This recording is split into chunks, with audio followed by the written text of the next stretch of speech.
Wait, is that you, Tiana? A high-pitched voice reached my ears. No way, that couldn't be. Oh, I knew it. Tiana, long time no see. A man and a woman, waving their hands, approached us as we shopped. It was my sister Jody and Mike, who once was my fiancé. Jody, why are you here? Oh, did I not mention it? Mike got transferred here. We live in a high-rise condo nearby. On contrary, you look rather poor. Jody sized up Ethan from head to toe as she spoke. Indeed, from Jody's perspective, Ethan in his work clothes might look that way. But then suddenly my husband spoke up. By high-rise condo, do you mean that one between this mall and the station? What? That high-rise condo is mine, actually. Ethan said it matter-of-factly, without any hint of arrogance. What did you just say?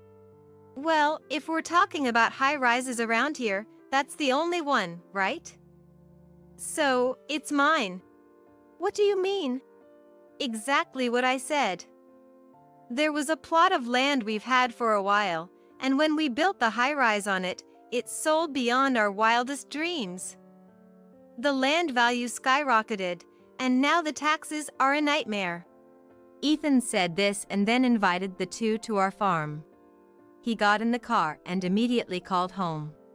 Oh, hello, Mom? It's me. Yes, I've finally caught them, so it's time to execute that plan.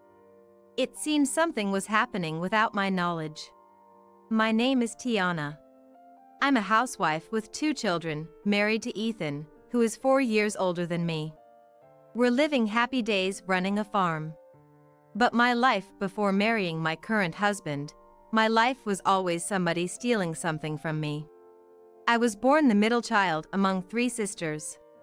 Jody, my sister who is 3 years older, has been adorable, dexterous, and quick-witted since she was young, and has always been the pride of our parents.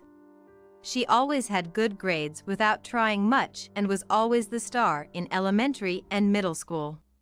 On the other hand, I had a plain face that didn't resemble Jody's at all. Mom, Lenore, always said to me, "You're plain and not eye-catching, so there's nothing exciting about dressing you up." Saying that, she would unconditionally buy new clothes one after another just for Jody. I wasn't developing much physically, so I was always given Jody's hand-me-downs. Our elementary school didn't have uniforms, and I was always told by everyone in class that my clothes were too flashy and didn't suit me. I was often asked why I wore things that didn't suit me, but I hated to admit that I had no other choice. But probably, my friends had been told something by their parents, too. Eventually, they stopped asking anything. I wasn't outstanding in my studies either, and Dad, Isaac, often sighed and said to me, "Why don't you try to be a bit more like Jody in your studies?"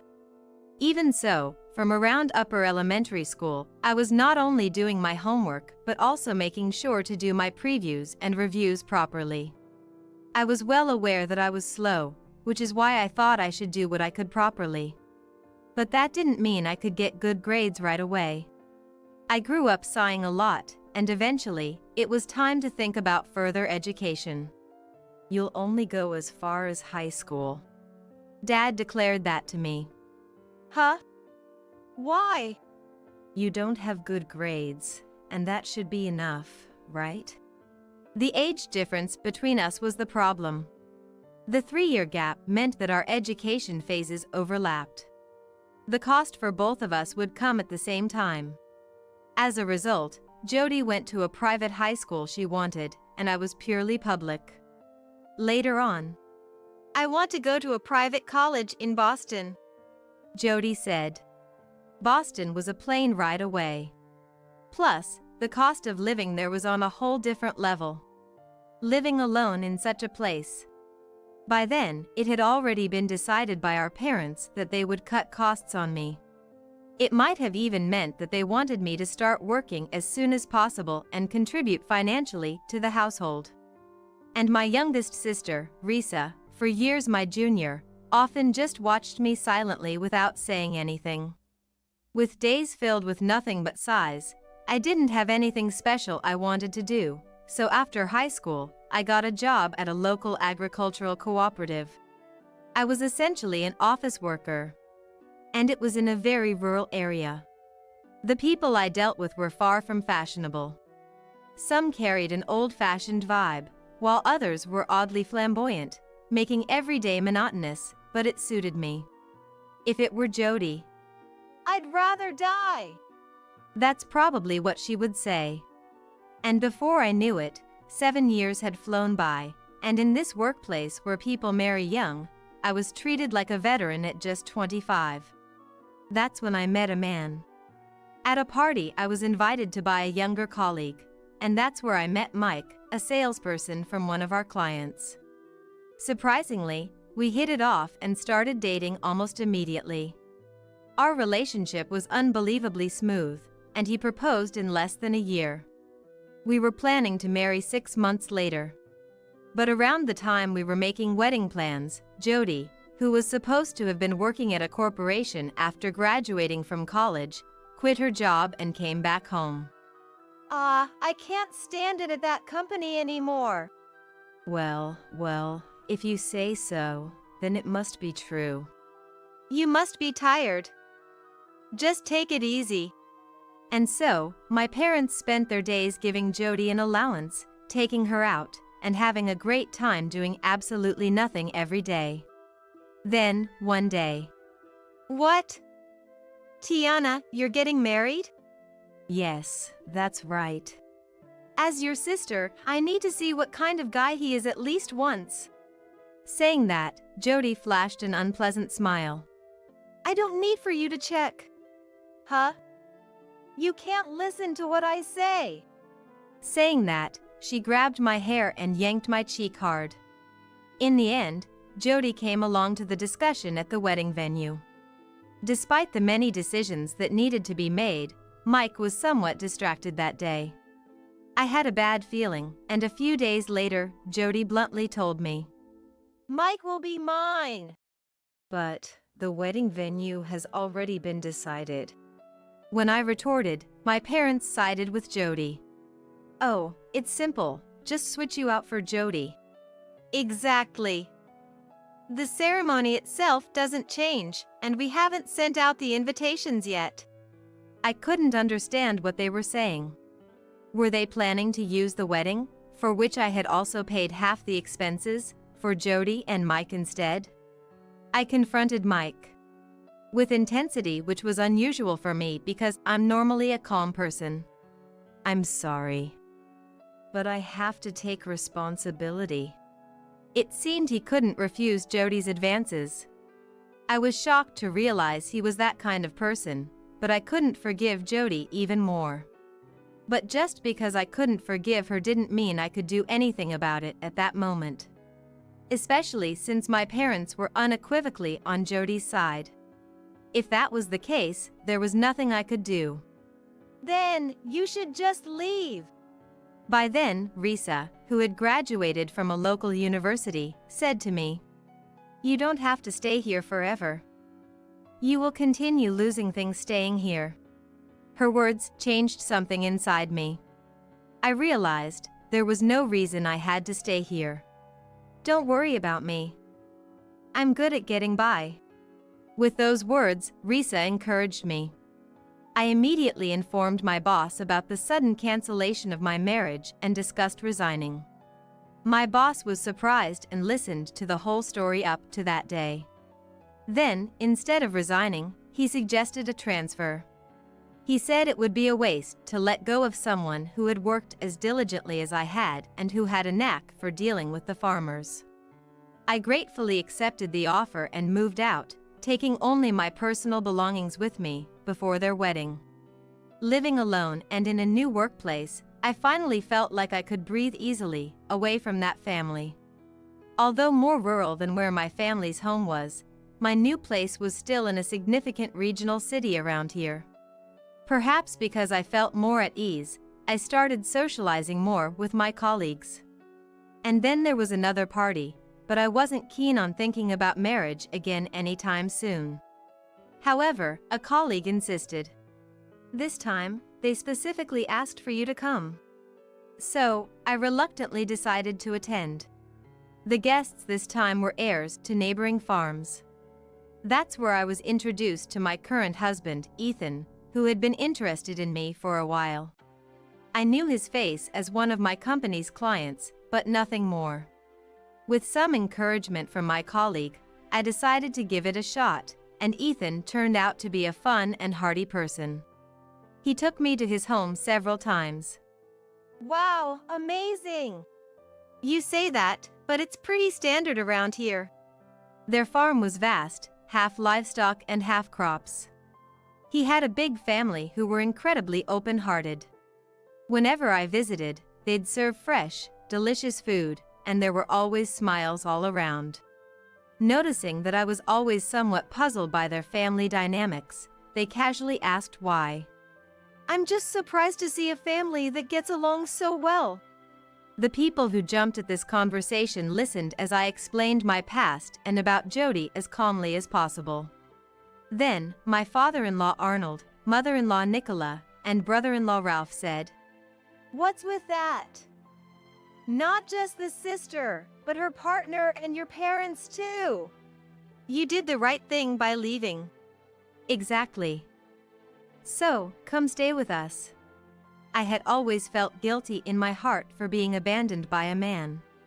But this generous family seemed to harbor straightforward anger towards the unreasonable parents, Jody and Mike. Although I wondered about immediately moving in with them. Yes. I somehow found myself saying so. I hardly had time to wonder if I could really be a farmer's wife. When I called my parents to inform them, "Marry a farmer! I'm too embarrassed to even consider attending." They even refused to attend the wedding. Hearing this, Nicola snatched the phone from me. "Well, we have no need for your side of the family either. Tiana is our daughter now." And retorted with refreshing vigor. "What's with those people?" "Tiana, you don't have to do anything for them anymore. Actually, I've been sending them money every month. If I stop, they might say something again." "You were doing that!" My in-laws were half amazed and half angry, nodding to each other as if they'd made a decision. Risa contacted me. "Let me know when you set the date for the ceremony," she said. In the end, the only relative of mine who came was Risa. When Risa got married, I made sure not to run into my parents and went to celebrate her wedding. Incidentally, I continued working at my job after getting married because it's impossible to start working on the farm right away. Both Ethan and my in-laws had said so. We have different physical strengths. It's better to do a job that suits you. My presence at the cooperative also helped streamline the workflow. Nonetheless, those days came to an end rather quickly. I was pregnant. I had one, and then another a year later. It felt like I could keep having more, so I quit my job to focus on childcare, housework, and helping with the finances. Though the farm life meant early mornings and late nights, having someone always around made childcare much less stressful than what I heard from those in the city. And, of course, the delicious food. We cooked in large quantities, and the vegetables and milk were simply delicious. The children ate well and ran around a lot, growing up healthy alongside the children of Ralph, my brother-in-law, who had married earlier. Ethan was somewhat of a leader among the young successors in the area, so I began participating in their gatherings. Free from comparisons and the watchful eyes of my parents, I finally felt true happiness. One day, urged by my in-laws to take a break, just the two of us, Ethan and I headed to the mall. "Really? Are you sure?" "We have some things we'd like for you to pick up anyways." Nicola sent us off, probably considering that we rarely got time alone. Just being around this family's kindness felt incredibly healing. We leisurely set out in the car and headed towards the shopping mall. As we reached this area, we began to see scenery that fits the description of an urban area. As we walked through the vast mall, loading our cart with the items, we were asked to get in chatting. "Wait. Is that you? Tiana?" A high-pitched voice reached my ears. No way, that couldn't be. Oh, I knew it. Tiana, long time no see. A man and a woman approached us, waving their hands. Jody. I murmured softly, gripping the cart handle. Well, long time no see. Standing beside her was Mike.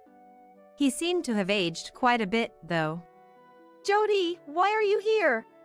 Oh, did I not mention it? Mike got transferred here. We live in the high-rise condo nearby. Compared to that, you look rather poor. Jody sized up Ethan from head to toe as she spoke. Indeed, to Jody's eyes, Ethan in his work clothes might look that way. And I was dressed in my everyday clothes too. But then suddenly my husband spoke up. By high-rise condo, do you mean the one between this mall and the station? Yes, that one. It's highly popular with people from outside the area too, and we had to wait quite a while to finally get a spot. But I guess that's none of your concern, living all the way out on your farm, right? What? That high-rise condo is actually mine. Ethan said it casually, as if it were the most natural thing in the world. What did you just say? Well, if we're talking about high-rises around here, that's the only one, right? So, it's mine. What do you mean? Exactly as I said. There was a plot of land we've owned for a while, and we decided to build on it. The sales went beyond our wildest dreams. Thanks to that, the land value skyrocketed, and now the taxes are a nightmare. Taxes. I remember, while helping with the accounting work, I sometimes found unusually high property taxes on some items. I wondered why, since the taxes in our area weren't that significant. So that was the reason. Is that so? Yes, it is. Would you like to come over to our place? What? I looked at Ethan. Is that really okay? Jody's attitude changed suddenly. Hey, it's a bit sudden to impose, isn't it? What are you talking about? They've kindly invited us. It would be rude not to go. The shopping was put on hold, and we decided to take out our cars. Back in the car, Ethan, sitting in the driver's seat, immediately called home. Oh, hello? Mom, it's me. Yes, I've finally brought them, so let's proceed with that plan. What could he be talking about? After those brief words, Ethan hung up. A plan? Yeah. Well, we've had our own thoughts about things. I had no idea you owned a high-rise condo. Well, it's kind of like insurance. Ethan explained to me. Farming depends a lot on nature, and we can face various challenges.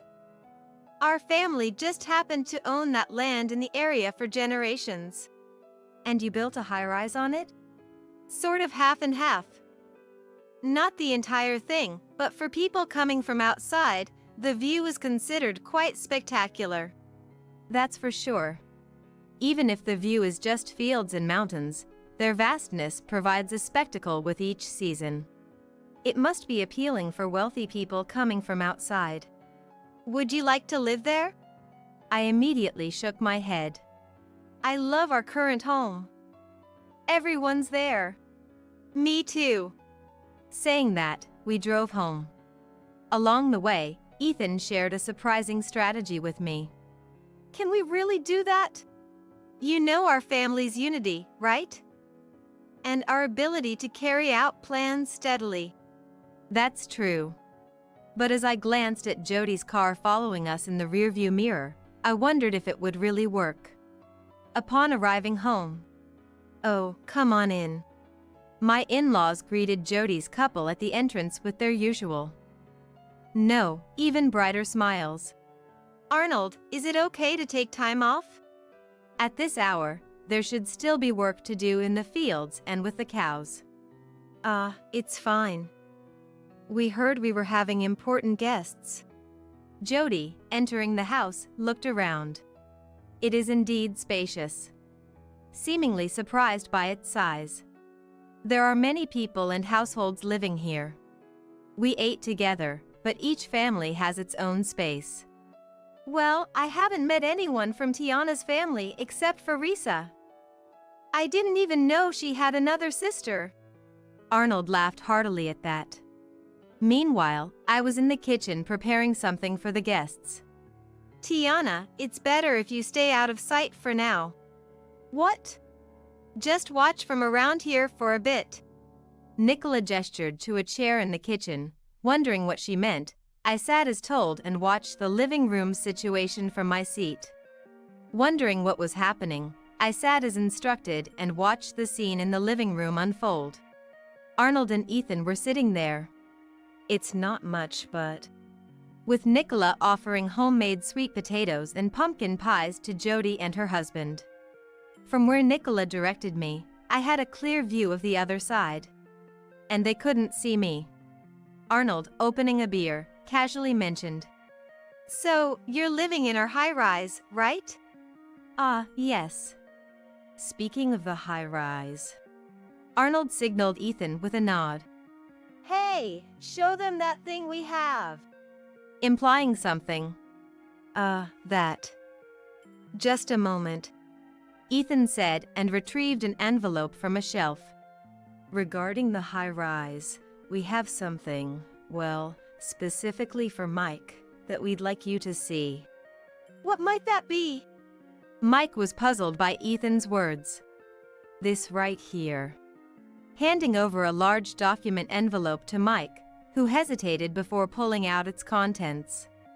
What he found was an album sheet filled with numerous photos. What's this? Mike's face tensed as he looked up. Well, Huey mentioned we've had some suspicious activity caught on our security cameras lately. We had it investigated a bit. Mike silently flipped through the album sheets, eventually dropping them in shock. What is this? What on earth, Jody, who is this person? Mike asked Jody with a groaning voice, puzzled by the situation. Just as I was wondering what was going on, Nicola silently tapped my shoulder and handed me the stack of photos. What? I almost let out a loud gasp and quickly covered my mouth with my hand. The photos showed Jody inviting an unknown man into her room. The two of them visible through a window. And various scenes of them entering a hotel during the day and leaving separately later on. How come these are here? Keep it a secret. Nicola seemed somewhat amused by the situation. Looking back at the living room, I saw Mike glaring at Jody with a furious expression. Is this why you've always said you didn't want children yet? So you could do things like this? What? No. That's not true. That's not me. Well, the man said he came to see you. We had it confirmed with Huey. Ethan pressed on, cornering Jody. Then what about these other photos? Well, affairs are definitely not good, are they? Arnold commented casually. After taking Tiana's man, you still wanted another? And how old are you again? Tiana said you're 3 years older, right? Tiana.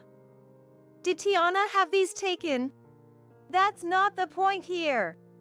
Thank you. Mike tried to return the envelope to Ethan. Oh, keep it. You might still need what's inside. What?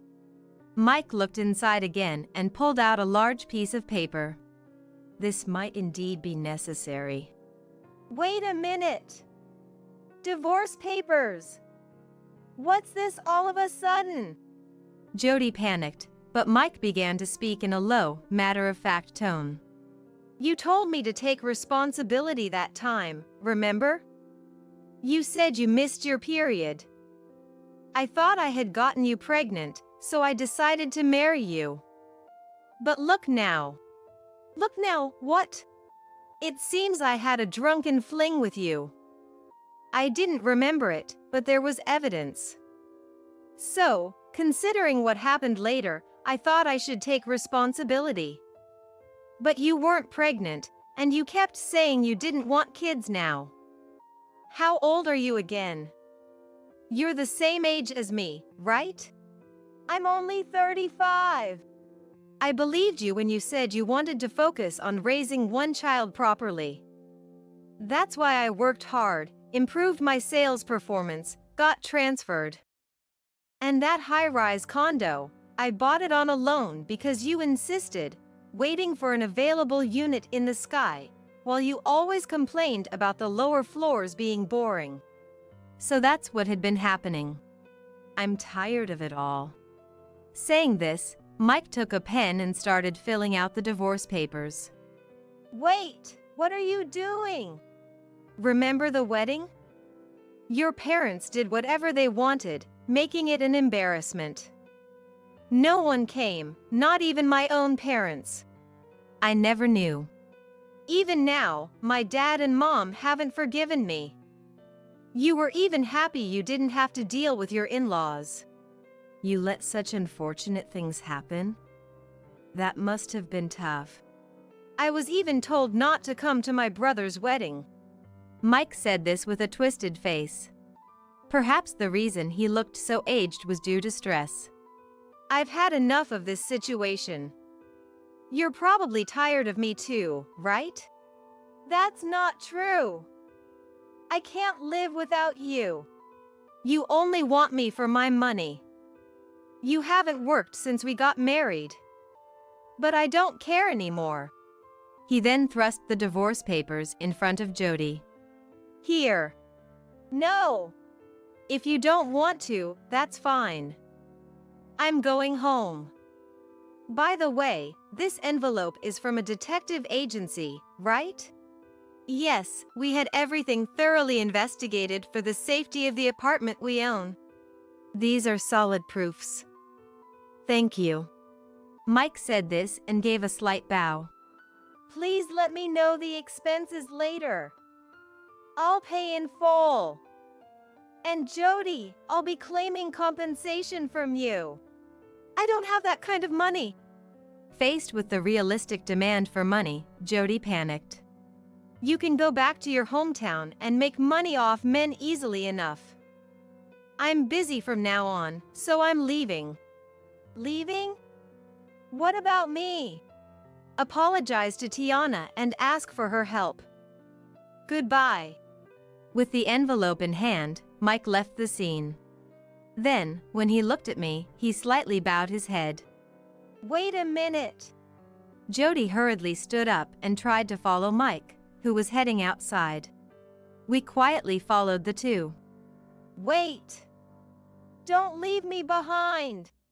Perhaps due to her usual lack of exercise? Or maybe because of her high heels, Jody stumbled and fell. Still, she tried to get up and continue chasing. Where's our car? This time, it was Mike's voice that rose in confusion. If you mean the car that was here, we had to move it because it was blocking the way. Ralph appeared in the distance, riding a tractor with mechanical noises accompanying him. What? Then where is it now? Over there. He pointed in a direction, and their car was visible a few hundred meters away. Mike headed towards it, walking briskly with irritation. Jody, gasping for breath, desperately followed him. But then, our dogs ran towards Jody. What's with these dogs? Sorry. They're very friendly with guests. Ethan called out leisurely as he came outside. If you run away hastily, they'll just chase you more. But it seemed Jody couldn't hear his voice. No! Stop it! Jody might not have disliked dogs, but she probably wasn't used to ones that ran around outdoors. She hated getting dirty. And our dogs, always running around the farm, were full of energy. Hey, you! Mike! Help me! Mike glanced back at Jody's call but soon turned forward and continued walking towards his car. The dogs, increasingly excited, approached Jody. To someone not fond of dogs, their playful approach might seem monstrous. And I watched the scene from a distance. No! Stop it! Jody cried out as she stumbled and tried to move forward, only to fall heavily again. And let out a scream from the depths of her being. What is this? It stinks! She had landed in a heap of fluffy cow manure compost, which was probably warm and soft. Oh dear, are you hurt? Arnold's carefree voice chimed in.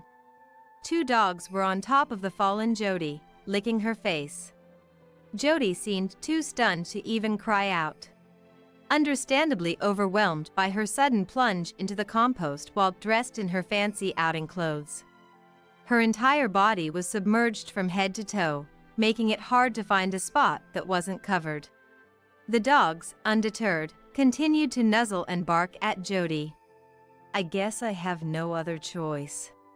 Seeing the dazed Jody, Mike reluctantly drove his car closer, sighing at her sorry state. Come on, let's go! We shouldn't trouble this household any further. Perhaps Mike couldn't bear to watch Jody's pitiful state silently. He grabbed a relatively clean part of her clothing and tossed her into the back seat of his car.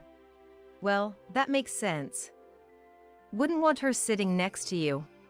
Still, it's going to be a mess later. We watched from a distance, half in sympathy, as Mike bowed to us and drove away. That evening, Huey from the apartment complex contacted us. That was a terrible smell. Is that so? That's unfortunate. Make sure to charge the cleaning fees. Of course. Even though this area is known for livestock, this apartment near the station has many residents not accustomed to it. Today was chaotic. Not just the entrance and hallway, but even the parking lot was affected by the smell.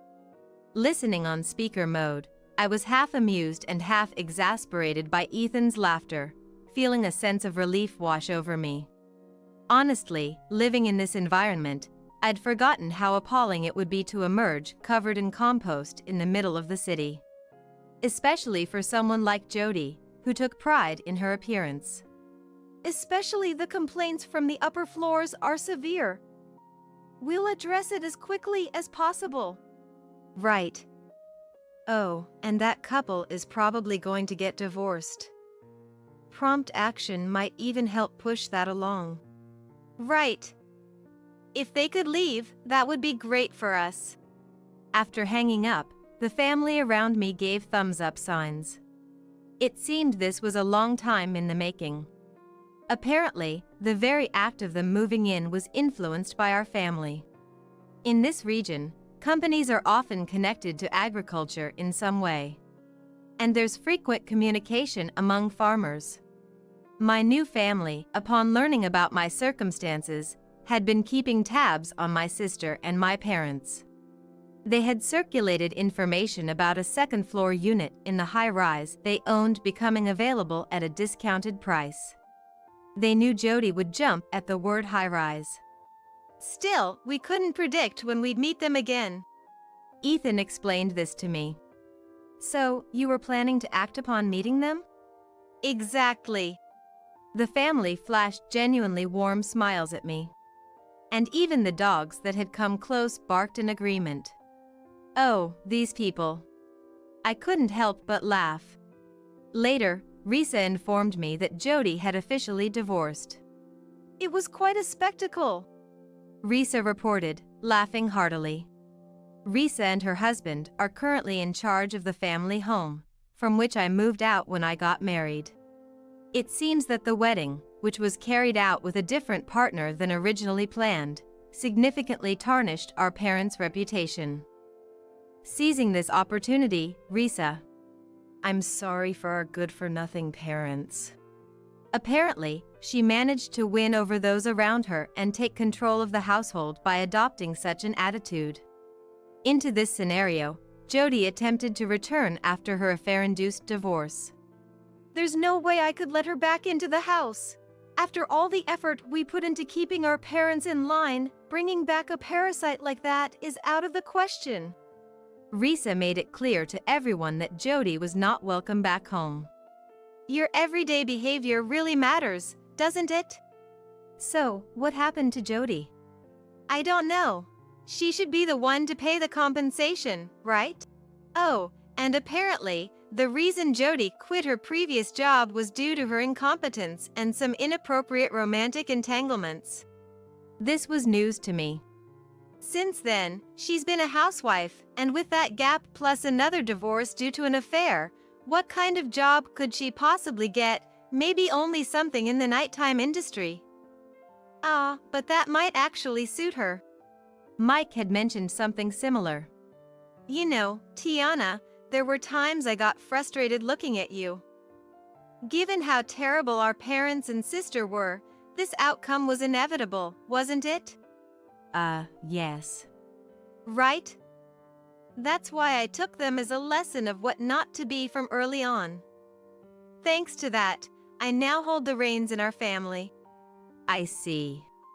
I found myself oddly convinced. You can rest easy now. Forget about us here and enjoy being pampered and happy there. Yes, thank you. I'll come visit you next time. I'll be waiting. Almost a year later. Slightly later than promised, Risa visited our home. Congratulations on your third child, Tiana. Indeed, I had become pregnant and given birth to a third child since then. Today was a celebration for that. Thanks. I heard you're expecting your second? Yes.